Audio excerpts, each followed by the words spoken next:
चलिए स्टूडेंट्स, आज हम नया चैप्टर शुरू करेंगे, नए कवि को पढ़ना शुरू करेंगे और कवि का नाम है नरेश मेहता। ये आधुनिक काल के ही कवि हैं, क्योंकि आपकी जो कविताएं जितनी भी आप पढ़ रहे हैं सभी आधुनिक काल के कवियों को ही पढ़ रही हैं। और इनकी पहली कविता है मंत्र, गंध और भाषा। इस कविता के माध्यम से कवि ने स्पष्ट किया है कि मंत्र जो है वो सिर्फ ग्रंथों में ही नहीं होते, उसका अस्तित्व भाषा में भी है। अर्थात कवि ने संपूर्ण सृष्टि में अलग प्रकार के मंत्र और उनकी गंध अर्थात उनकी सुगंध और भाषा को महसूस किया है। कवि कहना चाहता है कि संपूर्ण सृष्टि का कण कण एक भाषा लिए है, एक मंत्र लिए हुए है। बहुत अच्छी कविता है। आइए स्टूडेंट्स पढ़ते हैं कि कौन विश्वास करेगा फूल भी मंत्र होता है, मैं अपने चारों ओर एक भाषा का अनुभव करता हूँ। कवि कहना चाहता है कि शायद मेरी इस बात पर कोई विश्वास न करे, हो सकता है कोई कर भी ले कि फूल भी एक प्रकार का मंत्र होता है, पर उससे लगता है कि यह एक वास्तविकता है। कहते कोई इस बात पे भरोसा ना करे कि फूल भी एक मंत्र होता है, पर कवि कहता है कि मुझे लगता है कि यह बात वास्तविक है, सच है कि फूल में भी एक मंत्र होता है। मैं अपने चारों ओर एक भाषा का अनुभव करता हूँ। कि कवि कहता है कि मैंने अपने चारों ओर एक ऐसी भाषा का अनुभव किया हुआ है कि जो ग्रंथों में नहीं होती, अर्थात किताबों में, पोथियों में वह भाषा नहीं पाई जाती, परंतु उस भाषा को मैं महसूस करता हूँ, अनुभव करता हूँ, पर जिसमें फूलों की सी गंध और बिल्व पत्र की सी पवित्रता। बिल्व पत्र किसे कहा जाता है बेटा? बेल पत्र को।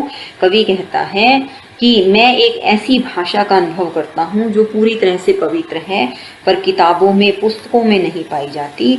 उस भाषा में उसे किसी फूल के जैसी सुगंध और बेल पत्र जैसी पवित्रता दिखाई देती है। फूलों की सी गंध का अर्थ है फूलों के जैसी सुगंध और बेल पत्र जैसी पवित्रता दिखाई देती है। कवि कहता है कि इसलिए मुझे यह बात महसूस होती है कि मंत्र जो है वो केवल ग्रंथों में नहीं होते, मंत्र जो है भाषा में भी होते हैं, और प्रकृति के हर नजारे में, हर जगह पर एक भाषा होती है और उस भाषा के अंदर कोई न कोई मंत्र होता है। अब कवि देखिए बताता है कि किसने उसे कहाँ कहाँ किस किस प्रकार के मंत्रों का और किस किस तरह की भाषा का अनुभव होता है। वो कहता है कि धरती को कहीं से छुओ, एक ऋचा की प्रतीति होती है। ऋचा किसे कहा जाता है बेटा? वेदों के मंत्र को ऋचा कहा जाता है। मंत्र तो होते ही हैं, पर जो वेद मंत्र होते हैं उसे ऋचा कहा जाता है। तो कवि क्या कहना चाहता है कि संसार के प्रत्येक पदार्थ में अपना एक मंत्र होता है, कि यदि धरती को कहीं से छुओ करते स्पर्श करेंगे तो वहां से हमें एक वेद मंत्र की प्रतीति का अर्थ है आभास होता है, अनुभूति होती है, एहसास होता है। एक ऐसा लगता है कि धरती को अगर कहीं से छू रहे हैं तो जैसे किसी वेद मंत्र को या वेद को हम स्पर्श कर रहे हैं। देवदारुओं की देह यष्टि क्या उपनिषदीय नहीं लगती?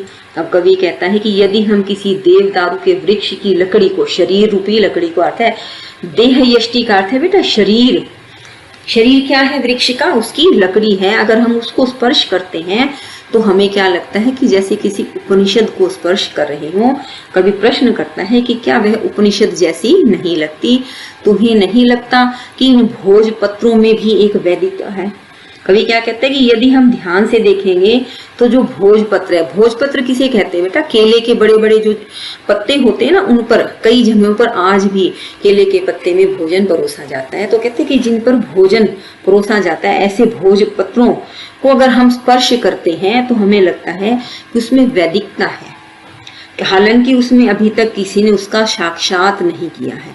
कवि क्या कहते हैं कि ये एक अनुभव करने की बात है, एक वैदिकता है जिसका साक्षात नहीं किया गया। इस बात का अर्थ क्या है कि यदि हम भोजपत्रों को छूते हैं, स्पर्श करते हैं, तो हमें अनुभव होता है कि वहां वैदिकता है, लेकिन उसमें वैदिकता का अर्थ है वेदों की भावना है, लेकिन उसका अभी तक किसी ने साक्षात नहीं किया। यह सिर्फ महसूस करने की बात है। अब आगे कवि कहता है कि ये प्रपात स्त्रोत पाठ ही तो करते हैं, यह कैसी वैश्वानरी गंध गायत्री छंदों में क्या कहता है कि यदि हम प्रपात झरनों को देखते हैं, अगर झरनों के गिरते हुए पानी को देखते हैं, उनकी लय सुर और ताल को महसूस करते हैं, तो हमें लगता है कि जैसे वो स्तोत्र पाठ कर रहे हो। स्तोत्र पाठ का अर्थ है स्तुति पाठ, जैसे किसी की वंदना आदि की जाती है। मानो शिव स्तोत्र पाठ का अर्थ है शिव की वंदना का पाठ। इसी तरह से आप किसी के लिए भी स्तोत्र पाठ करते हैं, स्तुति वंदना को हम कहते हैं। तो कवि क्या कहते हैं कि गिरते हुए प्रपात को अगर हम महसूस करते हैं तो ऐसा लगता है जैसे वो स्तुति पाठ कर रहे हों। यह कैसी वैश्वानरी गंध गायत्री छंदों में। अब कवि क्या कहना चाहता है कि सांसारिक अग्नि, वैश्व का अर्थ है विश्व, नरी गंध का अर्थ है कि संसारिक अग्नि गंध में हमें क्या मिलता है, गायत्री छंदों जैसी खुशबू दिखाई देती है। गायत्री मंत्र की जो छंद हैं उनका अनुभव होता है। सांसारिक अग्नि की गंध में हमें, सांसारिक अग्नि की गंध में हमें क्या मिलता है, गायत्री छंद मिलते हैं। कवि क्या कहता है कि धूप के पग धरती वनस्पति पर उतर रही है।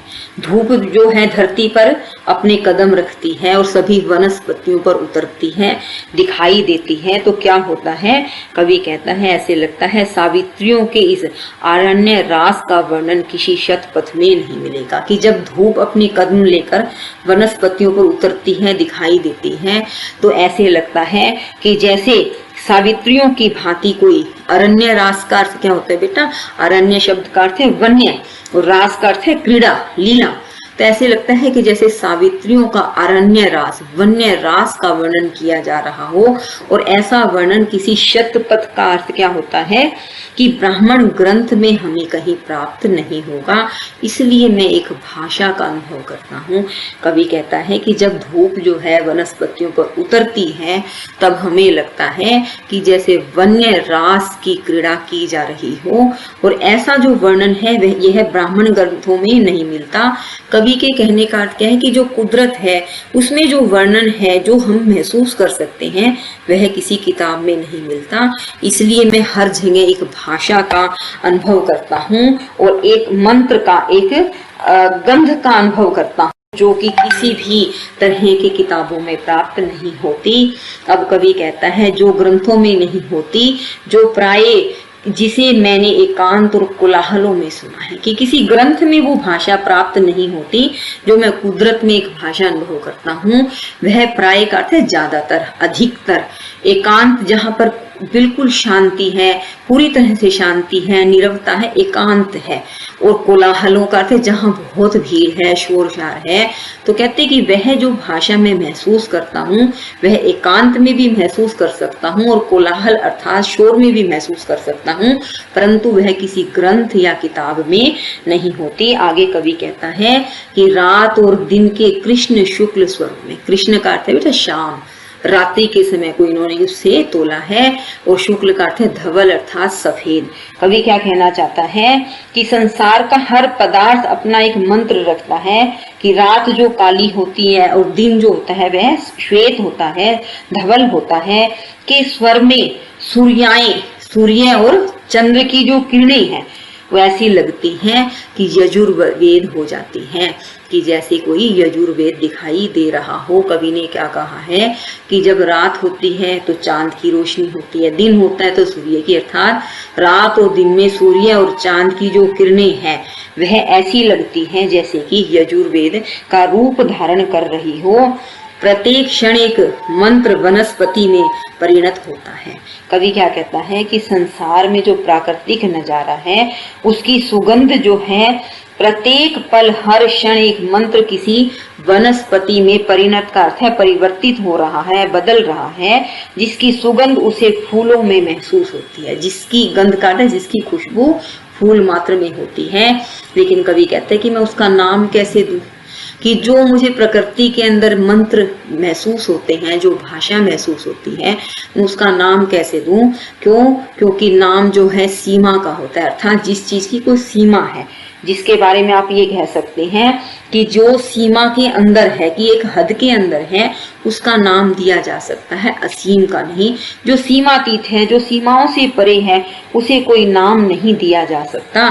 तब भला उस गंध को क्या नाम दोगे जो फूल मात्र में होती है।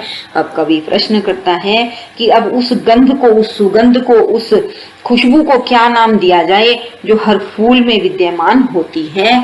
क्या कहता है, हमारी सारी भाषाओं से परे वह एक साक्षात है।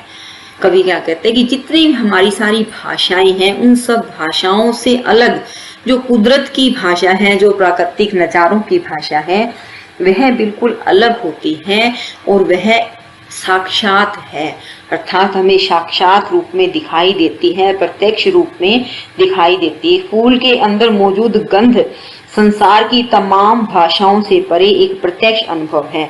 हमें पता है जब भी हम फूल के पास जाएंगे तो हमें जो है उसकी सुगंध मिलेगी ही। कवि क्या कहता है, जो केवल एकांत की मंत्र गंध होता है और वह केवल अवतरित होता है। अब कवि क्या कहता है कि एकांत वास में मंत्र गंध के समान होता है और यह मंत्र गंध केवल प्रकट होती है, अवतरित होती है। कि जैसे आप किसी फूल के पास जा रहे हैं तो जो उसकी सुगंध है, कभी उसे एक मंत्र कहता है, मंत्र मानता है, और अगर आप उसको महसूस करना चाहते हैं तो आपको एकांत चाहिए। कवि पूरी कविता में क्या कहना चाहता है कि यदि कुदरत की किसी भी खूबसूरती का, किसी भी मंत्र का, गंध का या कुदरत को अगर आपने महसूस करना है तो उसके लिए आपको एकांत की आवश्यकता है, और जब आप एकांत में होते हैं तो वह प्रकट होती ही है। और कवि क्या कहता है, इसलिए मैं एक भाषा का अनुभव करता हूँ जो ग्रंथों में नहीं होती। कवि कहता है कि इसलिए मुझे कुदरत के अंदर एक ऐसी भाषा का अनुभव होता है जो ग्रंथ अर्थात किसी किताब में नहीं होती। यह सिर्फ अनुभव का विषय है, यह सिर्फ महसूस करने का विषय है। कवि के कहने का अर्थ है कि कुदरत के हर नजारे में कोई ना कोई मंत्र है, ऋचा है, कोई ना कोई उपनिषद है, कोई ना कोई भाषा है, मैं जिसे महसूस करता हूँ, और उसका कोई रूप गुण आकार नहीं होता। उसे, कवि के कहने का अर्थ क्या है कि उसे लिखा नहीं जा सकता, सिर्फ अनुभव किया जा सकता है, व्यक्त नहीं किया जा सकता, महसूस किया जा सकता है। वह ग्रंथों की भाषा नहीं है, वह वेदों की भाषा नहीं है, वह किताबों की भाषा नहीं है, वह कुदरत की भाषा है। जब आप उसके कुदरत के जितना नजदीक जाते हैं, वह भाषा आपको वहां पर महसूस होती है, अनुभव होती है, आप उसकी अनुभूति कर सकते हैं।